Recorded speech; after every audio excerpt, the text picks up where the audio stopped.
It's August on the island of Madeira. This is the time all Madeirans go on vacation. The wine festival happens in August and the ocean is warm, so it's the perfect time for a swim, not to mention to enjoy the water park. It's a great time of year, and as proof, vacationers flock to the island. What could go wrong? It's all so perfect. Well, it's very hot, and it can get very dry. And what happens when it's hot and dry? Fire. Across the center of the island, fires are spread, engulfing the beautiful land. They say these are the worst in 14 years. And we've been here for 3 years now and have seen some fires before. Each time they've been devastating. This time the fires broke out on August 14th, and after a week they were still roaring. With this being a mountainous island, it's hard to escape the fires, so it's taken very serious here. But this time around, all the firefighters and even a helicopter couldn't keep it under control.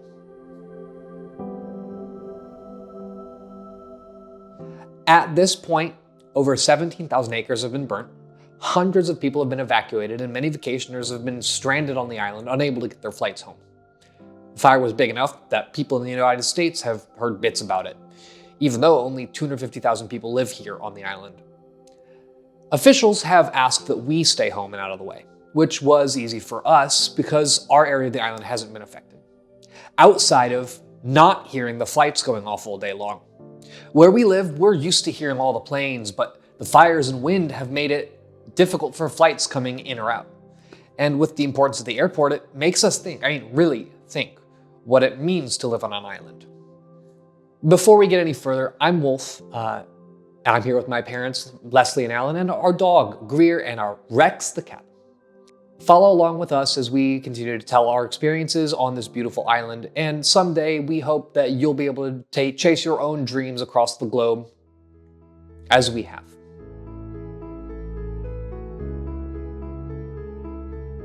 We all know that fires aren't actually always a bad thing. In many areas of the world, it's important. It helps clear the land and help regenerate the soil.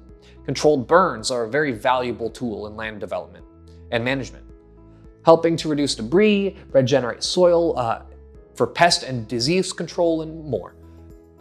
However, uncontrolled fires are a serious danger to human life, air quality, and ultimately a big burned patch of land doesn't look great. But the land will regenerate. We watched here last year when, after the fires, it was just a few short weeks until you started seeing new growth covering the ground. It was good to watch. Life goes on. Here in a subtropical environment like Madeira has, land can regenerate within a few months to a few years after a fire, particularly if conditions are favorable and the fire is not too severe. However, full recovery, especially of mature forest ecosystems, can take much longer, possibly up to several decades. Exact time frame is always going to just depend on factors such as the severity of the fire. For, low intensity fires, which mainly affect underbrush and leave larger trees and root systems intact, the land can begin to show signs of regeneration within a few months. But for higher intensity fires, causing significant damage to the soil, root systems, and canopy, it can take years to regenerate. So why have I brought all this up? I wanted to speak about native species. Usually, native plants are adapted if they live in fire-prone environments and typically regenerate faster. In Madeira, endemic species like Laurel silva trees are well adapted to the local conditions, though they still take time to fully recover. But the forests are also filled with invasive species like the eucalyptus, which are very fast growers. So while it might sound like a good idea for the fire to consume these invasive plants and reduce their numbers, it could actually be an issue. In some cases, invasive species may regenerate more quickly than the native plants, which can alter the local ecosystem and delay the recovery of these natural vegetation. So back to that fire that's been raging across the island. The firefighting force here on the island is small. It's, I think, less than 75 firefighters. In the last couple of years, the fires were quite quickly controlled. Believe it or not, the island only has one helicopter that can be used to drop water on the fires, and many of the areas are so remote, getting into them is almost impossible. Hence the need of this helicopter. What was so different about this fire then? Well, the valleys of Ponta do Sol, Camar de Lobos, and Ribeira Brava are tight and difficult for the helicopter to get into. 7 days into the fire, there were still 5 fronts with 550 fire spots. These were considered to be low-intensity fires. It took until day 5 of the fires burning almost out of control before firefighters from mainland and the Azores arrived. But maybe that's because on day 4, we heard the fire was almost under control. Either way, winds picked up and the fires roared back to life. My mom and I were hiking up in the mountains, and it was a very hot day. It'd been dry for weeks. The trail we were on had 3 inches of dust covering it the whole way through. It made it very difficult to walk. It was a bit unsafe. Normally, we don't need poles to walk, but on that hike, we really should have brought them. Bad move on our part. So the hike took a long time, and it added an additional hour or 2 just from the dust and having to make sure our footing was sure. Something else to note, it's common here for fireworks to be set off during religious ceremonies. And at one point on that walk, we thought we'd heard them out on the hike. Maybe we did, but with how far we were from where the fire started, I doubt that it was related. Either way, it's a tradition here and it is what it is. We're from the US, we have guns, so we have no room to talk. It's just interesting to note because we have seen fires started from fireworks before here. Last New Year's Eve, we were staying at our apartment still for that night, and we saw fires up above our apartment on the hill. The fireworks had only lasted 7 minutes, but the fires that were caused by them lasted hours.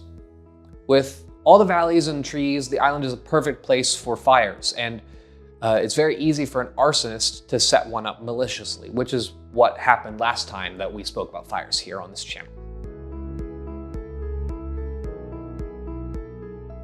And this brings us back around to the airport that we spoke about at the beginning. Madeira's airport is built on stilts that extend out into the water. The highly specific approach, the size of the runway, it's nestled between mountains and ocean. There's propensity for high winds here. Well, let's just say that landing can be difficult. The pilots need a high degree of skill, and the airport is among the more dangerous airports in the world. That said, there hasn't been a crash of the airport since the runway was extended many years ago. Nonetheless, it remains challenging and sometimes nerve-wracking experience both for pilots and for passengers. During these fires, the winds were up, which caused flights to be diverted as a normal course of action. And usually when winds are up, we see, airport cancellations of about 3% across the year in order to keep people safe. During the fires, the cancellations got to over 19%.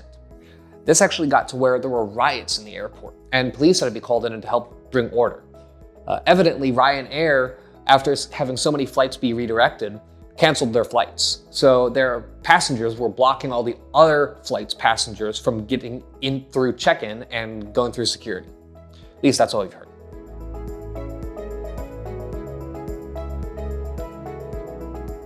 As for the point of what I wanted to talk about, I wanted to clarify the situation of what's going on right now. Fire's been going for a long time, and we just got out to go and see the damages that were done, and it doesn't look great. That said, no one's died. We are happy to hear that. But this whole situation has made us realize that we live on an island. And silly as it sounds, if something really bad happens, it's unlikely that we'd be able to get off the island. If flights go down, you have to wonder what the next course of action is. Now, after thinking about it for a bit, realistically, even knowing we often fly RyanAir, only 19% of flights were down. 19%, only 19%. If we really needed to get off the island, it would be possible though. But certainly, this brought the whole living on an island bit to the front of our minds.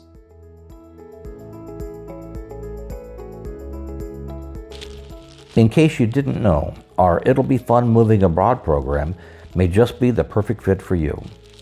It pulls all the information together that you need to know into one location for you to refer back to at any time you want.